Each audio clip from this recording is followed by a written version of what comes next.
Voici le refuge où je me suis arrêté hier, à Arbourson. Non, attendez, comment s'appelle ce village? Ceci dit, je n'ai pas dormi dans le refuge même. J'ai dormi là-bas, dans ma tente, ce qui m'a permis d'avoir une belle réduction. J'ai partagé le gîte avec une pèlerine qui s'appelle Céline. J'avais une coquille Saint-Jacques avec moi, mais je n'avais rien pour l'attacher. Elle m'a donné un petit cordon. Maintenant, je ressemble à un vrai pèlerin.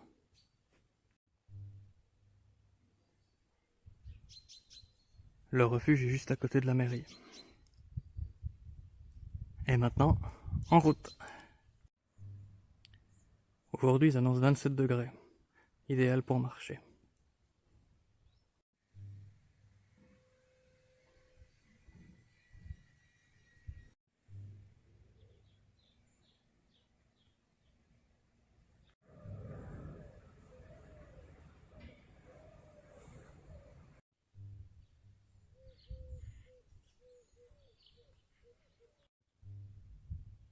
J'ai déjà dû rebrousser chemin aujourd'hui. Je n'avais pas vu ces petits sentiers sur le côté de la route. Je marchais tranquillement sur la voie asphaltée. Voilà, on laisse Arbourse derrière nous. Direction la Charité-sur-Loire.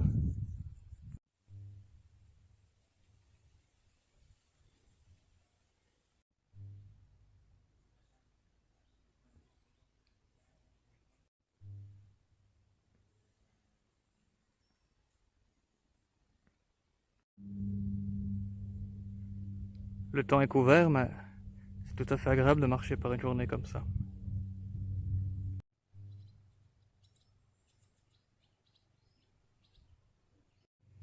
Je viens de réaliser que je ne devrais pas être là, j'ai encore raté mon balisage. Tant pis.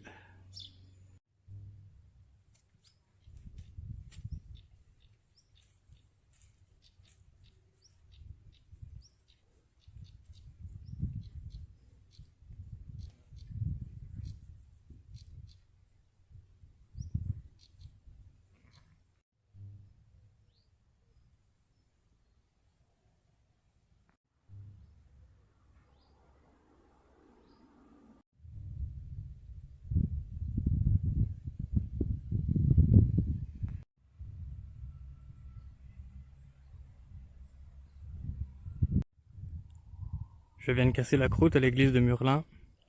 Et maintenant, c'est cette route qui va nous emmener pendant 2h30 jusqu'au village suivant, Raveau. L'avantage, c'est que je ne risque pas de me tromper.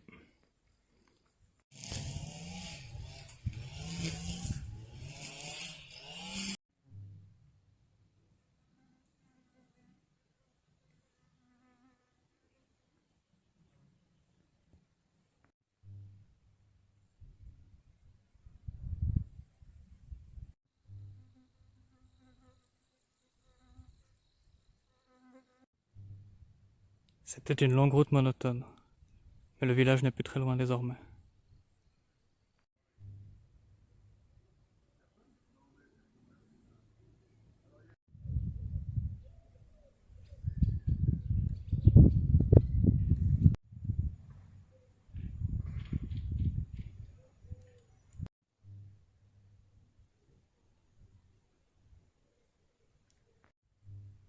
Il y a ces gens, peut-être en faites-vous partie, qui font une liste de toutes les expériences qu'ils voudraient vivre avant de mourir. Ils voudraient partir sauter en parachute, ou bien visiter Khéops. Si vous suivez mes vidéos, vous savez que je ne suis pas très enclin à ce genre de choses. En ce sens que toutes les expériences que nous pouvons vivre ne peuvent susciter chez nous que du plaisir ou de la souffrance. Que ce plaisir et cette souffrance sont un réflexe de l'organisme. Que le plaisir est en fait une hormone qui a au fait de se dissoudre dans notre corps, quelque chose qui brûle comme un feu de paille, qui ne s'accumule pas pour atteindre le bonheur. Et la souffrance, elle, si nous ne savons pas comment utiliser l'énergie habilement, nous finissons par l'accentuer, en la ressassant encore et encore. Ce faisant, si vous décidiez de m'inviter à aller faire du parachute avec vous, ou si vous m'invitiez à une croisière sur le Nil, eh bien, j'accepterais probablement sans hésiter, parce que je pense néanmoins que le plaisir a sa place dans la vie de l'être humain. Mais la pensée a tendance à voir les choses en noir et en blanc. C'est dans sa nature que de diviser les choses, de les comparer. Cela permet le discernement qui est absolument vital. Mais lorsque la pensée commence à former une psyché, une psychologie, un moi, le moi ne produit plus du discernement mais de la discrimination. Et cette discrimination est morbide. De par la nature de la pensée qui a tendance à voir les choses en noir et en blanc, en ce qui me concerne, je serais plutôt du genre à faire une liste des expériences que je ne veux pas vivre, de manière à m'y confronter. Et parmi toutes les expériences que je ne voudrais pas vivre, il y a celle-ci, qui consiste à aller à Saint-Jacques-de-Compostelle. En réalité, je n'ai aucune envie d'aller là-bas. Je n'ai aucune envie de marcher 2200 km à travers l'Europe. Je ne sais pas pourquoi les gens veulent faire ça, il faut être un petit peu fou à mon avis. Je n'ai pas envie de porter des vêtements qui sortent rarement de la machine à laver, d'affronter des hordes de moustiques et de temps, et de connaître toutes ces douleurs qui sont liées à la marche. Je n'ai pas envie de connaître toutes ces choses-là.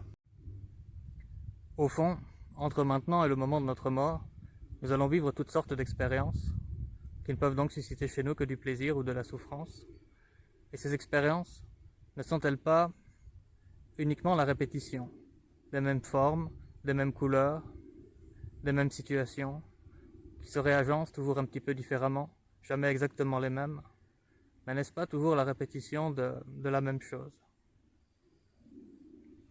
Un pickpocket peut nous arracher notre portefeuille et aussi notre bonne humeur. Le gouvernement peut nous arracher notre liberté de circuler et notre liberté d'expression. Mais la mort, elle, ne se contente pas de cela. Elle prend tout ce qui a été accumulé au cours de la vie. Certains peut-être se rebellent contre cette idée. Ils diraient que les souvenirs sont emportés dans un au-delà. Bien, si tel est le cas, s'agit-il alors d'une bénédiction ou bien du contraire, d'une malédiction? Souvenez-vous des meilleures vacances de toute votre vie. Ce souvenir génère chez vous un certain plaisir. Maintenant, répétez-le. Répétez-le encore et encore, comme vous réécouteriez la même musique que vous aimez bien. Vous finissez par en amenuiser absolument tout le plaisir que vous pouvez en tirer. Ensuite, vous faites le contraire, mais ne le faites pas vraiment. Vous allez chercher un souvenir négatif et puis vous le ressassez. Et là, vous pouvez toujours aller plus profondément dans la souffrance. Il est dit que la première règle des trous, c'est que quand tu veux en sortir, arrête de creuser. Évidemment, il y a des expériences qui sont extrêmement rares. Vous pourriez par exemple vous en aller sur une île déserte, que personne n'a jamais visitée. Vous pourriez trouver là-bas un arbre endémique qui produit un fruit absolument délicieux. Et puis, vous pourriez, en votre fort intérieur, être tout à fait satisfait d'avoir vécu une telle expérience unique qu'aucun autre être humain n'a jamais vécu. Ensuite, vous rentrez chez vous pour découvrir que votre femme s'en est allée avec les meubles et les enfants. Et à ce moment-là, dans quel état vous sentez-vous? Et que reste-t-il du plaisir que vous avez connu sur votre île déserte avec votre fruit miraculeux?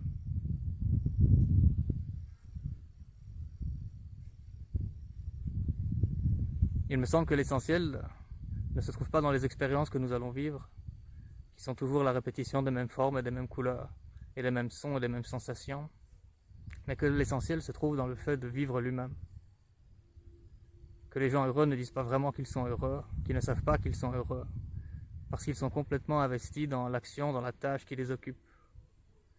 Un dimanche après-midi, un enfant, en train de jouer avec ses Playmobil, est complètement absorbé dans l'histoire qu'il est en train de créer.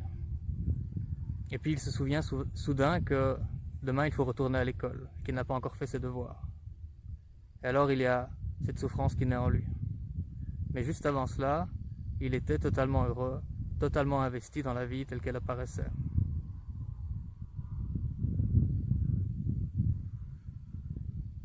Et la raison pour laquelle je vais à Compostelle, c'est parce que ma démarche spirituelle, il y a 2 ans, m'a amené à m'asseoir en méditation pendant 3 mois, intensivement. Je me suis arrivé à une chaise face à une garde-robe et je suis resté là à observer le mouvement de la tête, le mouvement du cœur, les mouvements du corps. Et j'espérais déclencher ainsi une transformation totale, radicale et irréversible. Mais lorsque cette période de 3 mois s'est achevée, cette transformation n'avait pas pris place. Alors j'ai décidé de réitérer l'expérience, de prolonger la période de méditation pendant 3 mois. Et lorsque 6 mois en tout se sont écoulés, eh bien je n'avais toujours pas connu cette transformation que j'espérais. Cependant, j'ai réalisé un petit peu plus tard qu'il y a des émotions négatives qui ne prenaient plus place en moi, comme la solitude et l'ennui. Et plus tard, les regrets. Ces émotions n'apparaissent tout simplement plus. Et j'ai réalisé alors que c'est vrai, l'être humain n'est pas obligé de souffrir.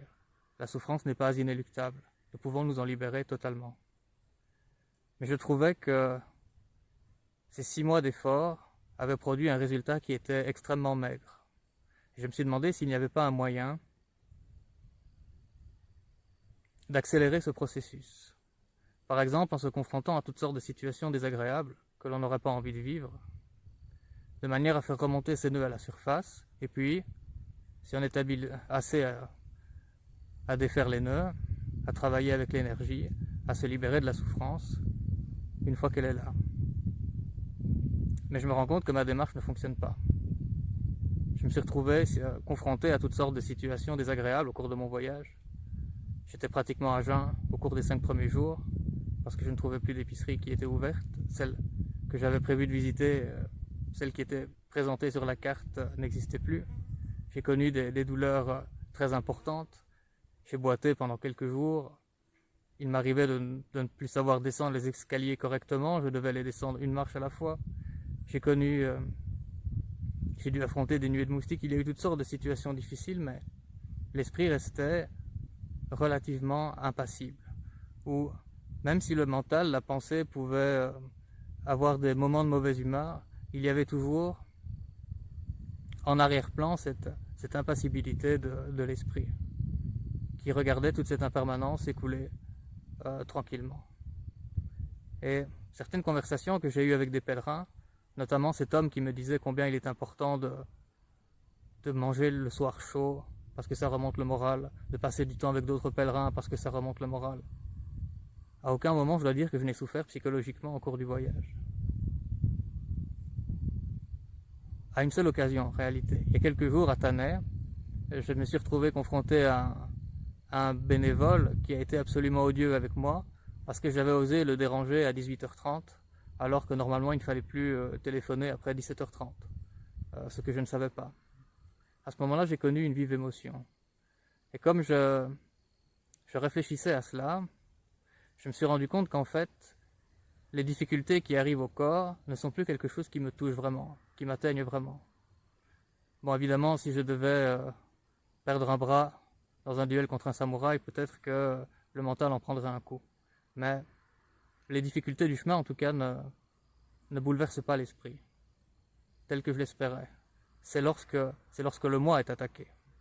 C'est lorsque l'image que l'on a de soi est attaquée par quelqu'un qui fait preuve d'un grand manque de respect. À ce moment-là, il y a une vive émotion, une souffrance. Bien, je réalisais cela.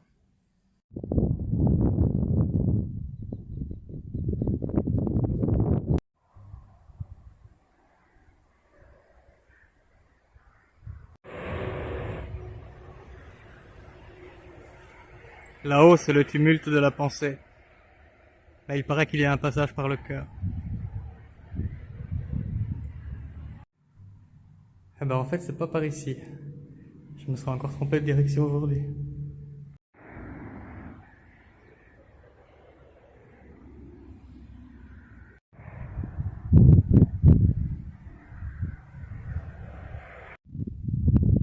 Eh bien, nous y voilà. C'est la dernière étape de la journée.